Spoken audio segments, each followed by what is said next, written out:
자, 여기 한번 가보자. 자, 우리가 만약에 암기를 해야 할 거, 알겠지? 최소한의 내용 설명하고 암기를 해놓고, 만약에 다음에 잘 봐봐. 다음에 조건부 확률이 시험 중간고사의 시험 범위가 들어간 학생은 뭐 이걸 끝나는 거고, 중간고사에서 조건부 확률이 안 들어간 학생은 시험 끝나면 아마 이 영상을 다시 보셔야 할 거예요. 알겠죠? 그러니까 어차피 선생님이 한 번 정도는 다시 한번 정리하기로 합시다. 자, 내용 자체가 이런 내용이다. 자, 봐봐. 전체 사건에 대해서 특정한 사건이 일어난다. 그건 뭐가 됩니까? 확률. 주사위를 던졌다. 전체 사건에 대해서 소수의 눈이 나올 확률 구하여라. 특정 사건이라는 것은 소수가 되겠죠. 이런 것은 확률이야. 그런데 전체 사건에 대해서 특정 사건이 나온 게 아니라 전체 사건 속에 포함되어 있는 어떤 특정한 사건이 있어. 알겠죠? 어떤 하나의 사건이 있는데 그 사건에 대해서 특정한 사건이 나올 확률의 값은 뭐가 된다? 조건부 확률이 되는 겁니다. 그러니까 확률과 조건부 확률의 차이점은 뭐가 되냐면 이렇게 한번 이야기해 볼게요. 자, 주사위를 내가 던졌을 때 자, 짝수의 눈이 나올 확률을 구해라. 주사위를 던진다는 뭐가 됩니까? 전체 사건에 대해서 특정한 사건이 짝수가 나올 확률이 되는 거야. 이건 그냥 우리가 알고 있는 확률이야. 알겠지? 그런데 주사위를 던졌을 때 소수의 눈이 나왔습니다. 알겠죠? 소수의 눈이 나왔는데 그때 사건이 짝수가 나올 확률을 구해주세요 라는 이야기야. 알겠지? 그러니까 얘도 똑같이 주사위를 던졌지만 얘는 주사위를 던지는 사건 자체가 전체 사건으로 잡히는 거고 얘는 주사위를 던졌을 때 특정한 소수의 눈이 나온다는 사건이 전체 사건으로 잡히는 겁니다. 말씀 아시겠어요? 그래서 전체 집합이 전 사건으로 잡히느냐 표본 공간으로 잡히면 얘는 확률. 전체 사건 속에 포함되어 있는 어떤 특정한 사건을 전체 사건으로 잡히느냐 이건 조건부 확률. 알겠죠? 그래서 자, 문제에서 읽어봤을 때 확률인지 조건부 확률인지를 우리가 구별을 하실 수가 있어야 합니다. 알겠죠? 자, 그러면 일단 조건부 확률의 값을 표현하는 방법이 있다면 자, 조건부 확률의 표현은 뭐가 되냐면 자, P에 A 바 B. 자, 이 말은 뭘 의미한다? 사건 B가 일어났다는 조건 아래. 알겠지? 주사위를 던졌을 때 소수의 눈이 나왔습니다. 오케이? 소수의 눈이 나왔는데 그때 짝수가 될 확률을 구해주세요. 이 뜻이야. 그래서 이 확률, 조건부 확률의 값을 구할 때 계산 방법은 두 가지로 기억하셔야 합니다. 하나는 원소의 개수. 원소의 개수니까 뒤에 있는 사건이 전체 사건으로 잡혀서 자, 원소의 개수를 구한다면 집합으로 이야기하면 MB. 그리고 사건은 B도 일어나면서 A도 일어나야 하니까 사건은 뭐가 된다? A 교집합 B. 그래서 조건부 확률을 원소의 개수로 표현했을 때는 반드시 뭐가 된다? 이렇게. 알겠죠? 그래서 얘들을 전체 집합으로 나눠버립니다. NU로 나눠버리면 이건 뭐가 되냐면 조건부 확률이 돼서 뭐로 표현해 주냐면 PB분의 P의 A 교집합 B로서 이렇게 표현될 것이다. 말들 아시겠어요? 그래서 조건부 확률이고 이때 이 조건부 확률을 표현하는 방법은 이렇게 확률을 표현하는 방법은 두 가지. 원소의 개수로 표현하는 방법, 확률로 표현하는 방법. 알겠죠? 자, 하나 더 나가면 자, P의 순서만 바꿔져 있을 뿐이지 P의 A와 B. 자, P의 A와 B는 원소의 개수가 A 집합의 원소의 개수에서 두 집합의 교집합의 원소의 B를 구하여라. 그래서 확률로 이야기하면 뒤에 있는 집합이 분모로 가서 PA분의 P의 A 교집합 B로 조건부 확률이 위에 있는 방법하고 똑같이 문자만 바꿔져 있습니다. 됐어요? 자, 이게 만약에 조건부 확률인데 이때 이 조건부 확률에서 우리가 찾아낸다면 이건 굳이 암기할 필요는 없습니다. 보라색은 자, A 교집합 B는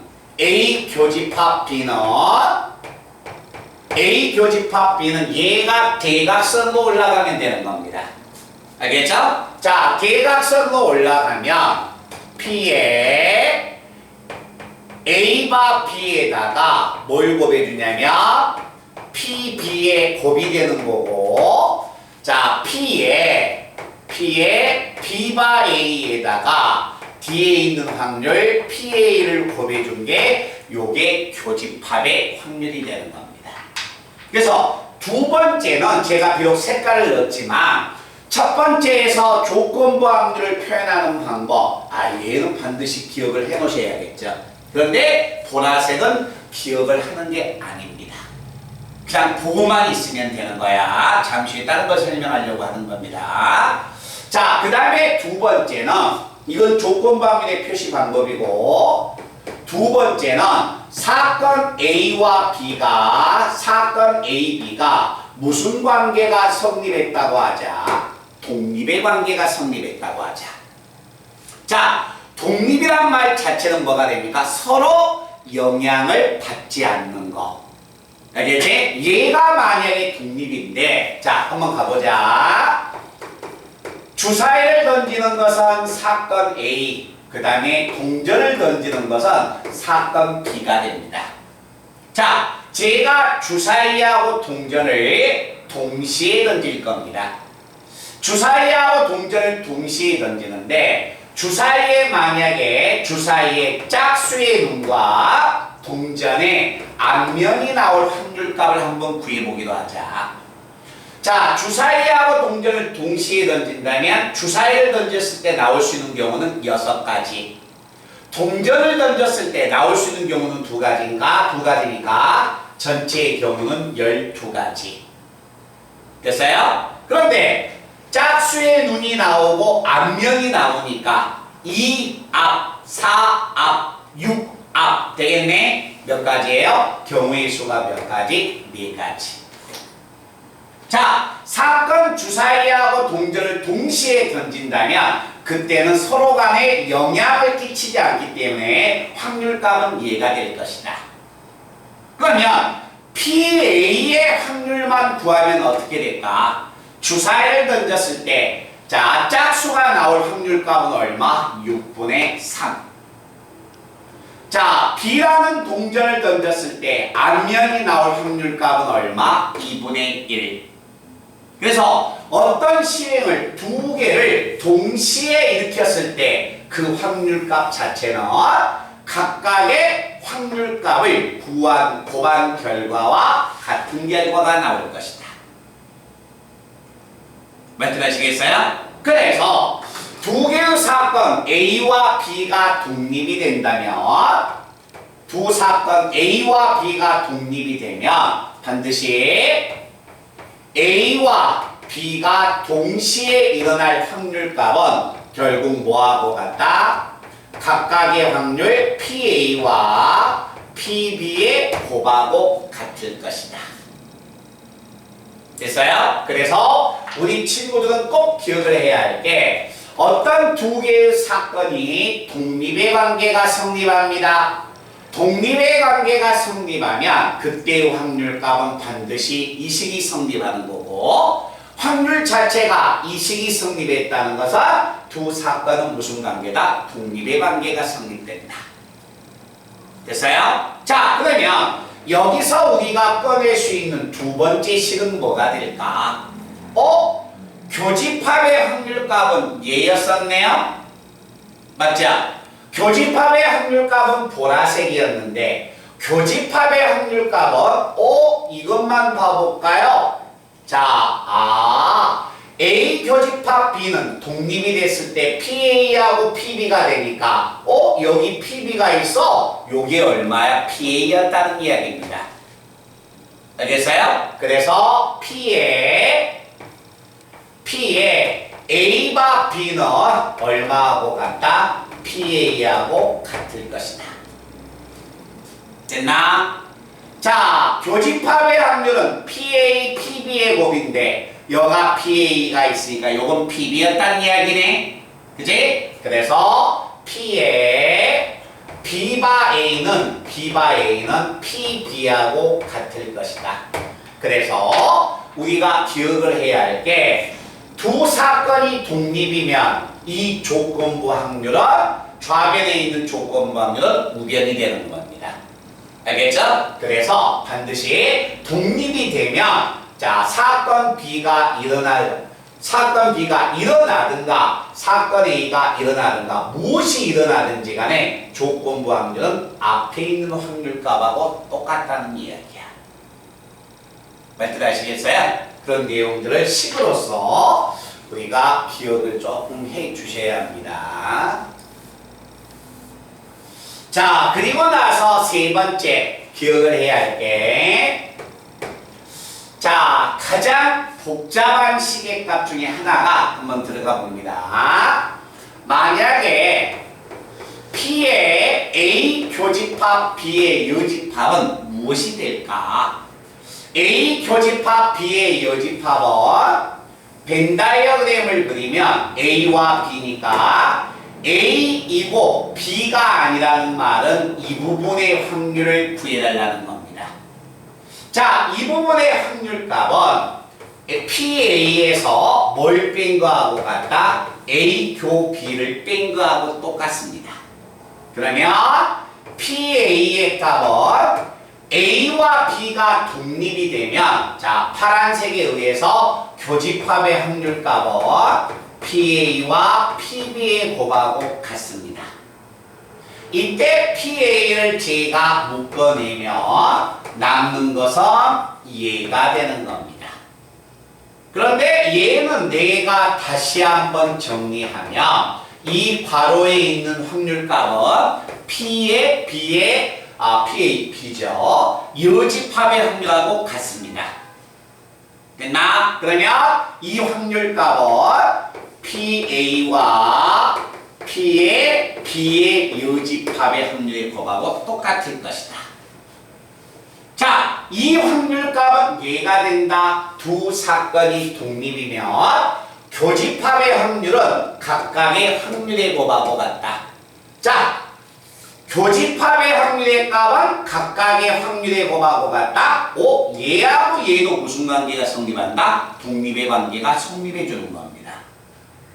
알겠죠? 그래서 A와 B가 만약에 독립이 된다면 우리는 꼭 기억할 게 A와 B가 독립이 된다면 A와 B의 여집합도 독립의 관계가 성립합니다.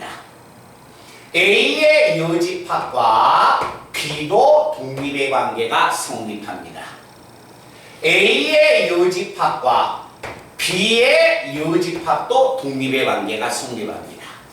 알겠죠? 그래서 어떤 두 개의 사건 A와 B가 독립이 되면 A와 B를 가지고 일어난 모든 사건도 무슨 관계가 성립한다? 독립의 관계가 성립하게 됩니다. 말들 아시겠어요? 자, 그러면 여기에서 얘가 성립하니까 A 자리에 B를 집어넣고 B 자리에 A의 요집합을 집어넣고 문자가 바꿔졌으니까 똑같은 내용이 되겠네? 그지? 그래서 얘와 얘는 지금 보여준 거나 마찬가지고 자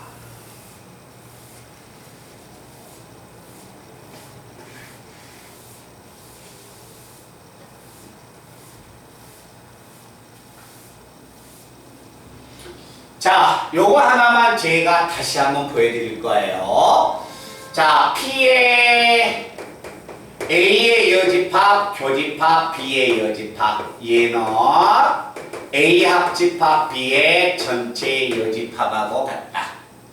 자, 드모르간 법칙을 쓰면 P의 A 합집합, B를 계산한 거하고 똑같네요.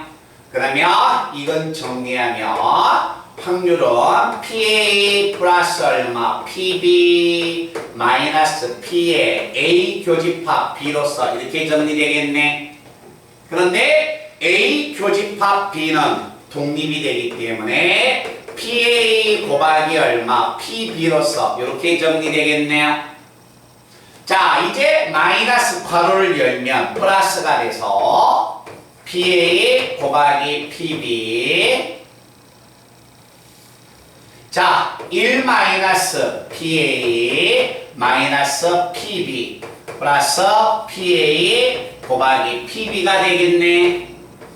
됐나요? 근데 얘는 다시 한번 적으면 1 마이너스 PA와 1 마이너스 PB의 곱을 전개한 거하고 똑같네.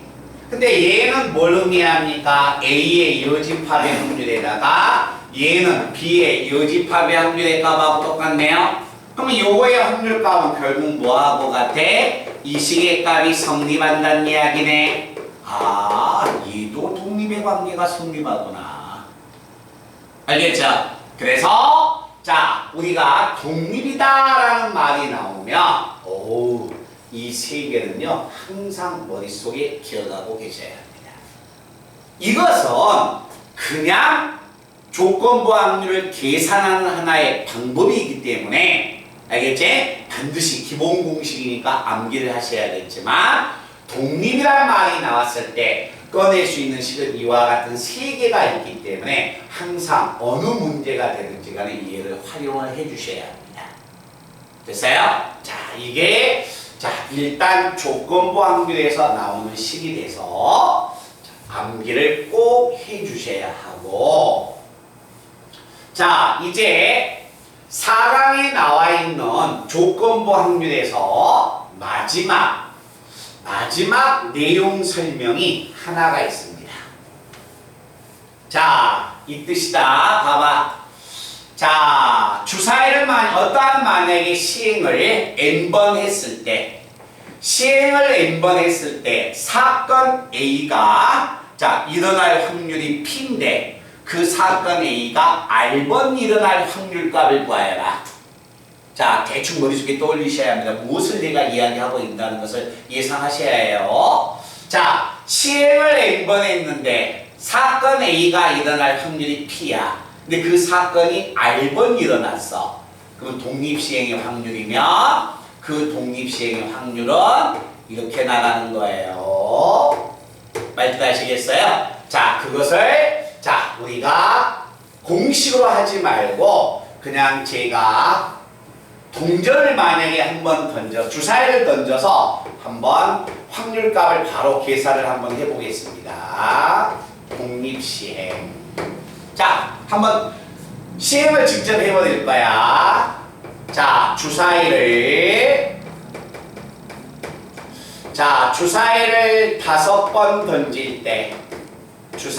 5번 던질 때 자, 소수의 눈이 자, 소수의 눈이 한 번은 좀 그러고 2번 나올 확률을 우리가 계산하자.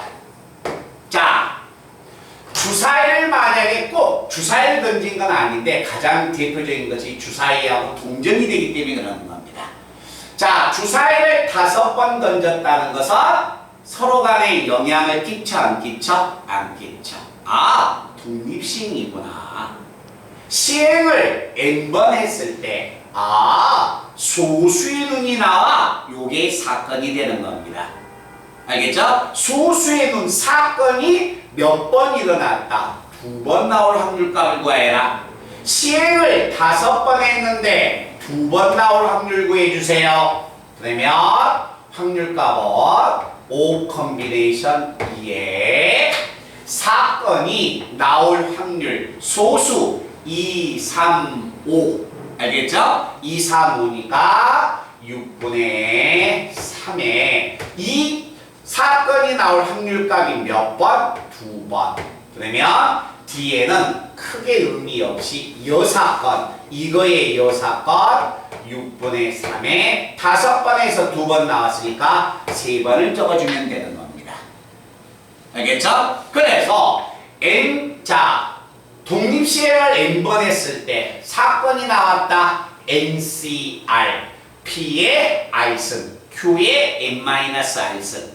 알겠죠? 이렇게 문자로 주어지는 것보다 숫자로 주어졌을 때 확률값을 읽어주는 게 훨씬 더 빠릅니다. 이해하기가. 알았지? 그래서 이 부분만큼은 꼭 기억을 해 놓으셔야 합니다. 아시겠죠? 다른 건 안 해도 이건 우리가 기억을 해야 한다. 자, 그러면 우리 친구들이 지금 몇 번을 나하고 같이 한번 풀어보냐면, 자, 우리 학생들 제가 분을 불러줄 테니까 그 부분을 먼저 푸시기 바랍니다. 5번,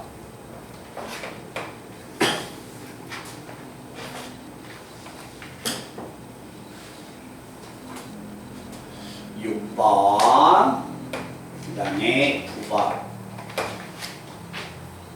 5번, 6번, 9번, 10번, 5번, 9번, 10번. 그 다음에 11번.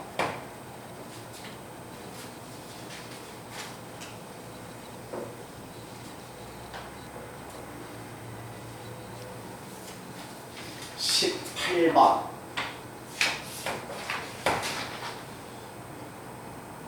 20번,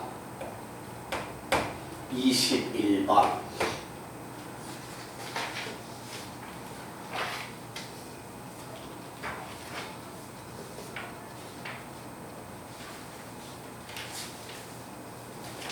26번, 27번, 28번,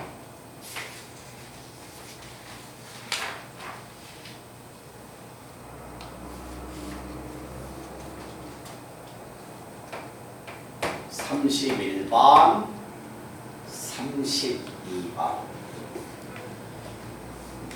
네. 자, 이 문제만 지금 한번 아까부터 풀었다면 계속 연결해서 이 문제만 풀어보시기 바랍니다.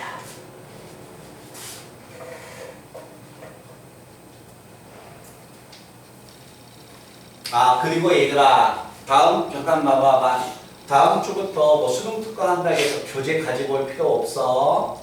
알겠지? 그냥 빈손으로 탈레 오면 돼. 지금 스프링 교재만 가지고 오시면 돼요.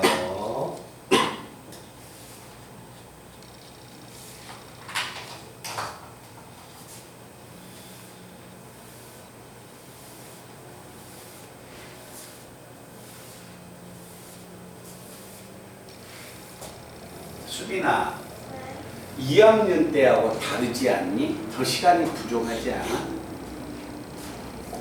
그치? 서구도 그렇지? 우리 잠깐만 여기 한번 봐봐. 우리 저기 뭐야? 우리 윤호도 이거 있어. 1학년하고 2학년 때는 틀린 것 막 다시 풀어보고 뭐하고 막 그럴 시간 많잖아. 에? 3학년도 뭐가 되냐면 그렇게도 할 수 있는데 애들이 선생님 수업을 하다 보면 학생들이 그럴 시간이 안 나와요.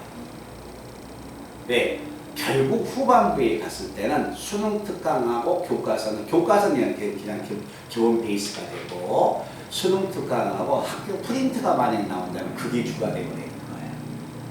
그러니까 다른 지금 평소에 우리가 이거 했던 것을 다시 복습할 수 있는 시간이 없어. 그러니까 이런 시간들은 그런 문제를 풀 때 도움이 되게끔 굉장히 신경 써서 다음에 볼 시간이 없다. 라고 생각하고 시험 범위가 1, 2학년과 같이 시험 범위가 아니라 막 3학년이다 보니까 1학년, 2학년하고 다르게 시험 범위가 다 확장됩니다. 그렇기 때문에 상대적으로 시간이 많이 여유가 없어요. 알겠죠? 그러니까 지금 이런 부분 할 때가 다음에 또 우리가 하면 되지 않느냐. 시간만 많이 나오면 충분히 할 수 있지. 이제 그럴 시간이 없다는 거야.